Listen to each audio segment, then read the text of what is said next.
Today I will show you how to integrate Figma with GitHub, and if you find this video helpful, please do not forget to like and subscribe.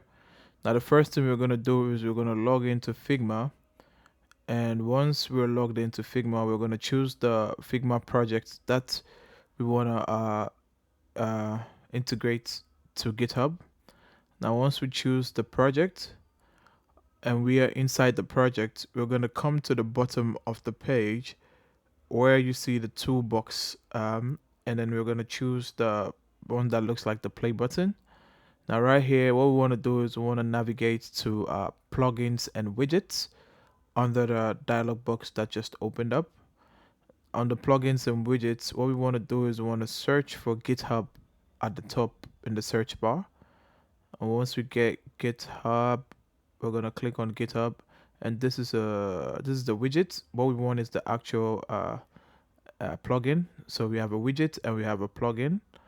Choose the plugin, and once we have GitHub for dev mode, we're gonna click on authorize or run, and then once we have it running, we're gonna allow access to our GitHub here.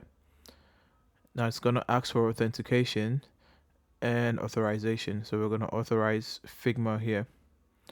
Now it says you're all set, and just like that, we've been able to connect Figma to our GitHub. Now, if you find this video helpful, please do not forget to like and subscribe. And on that note, I will see you in the next one.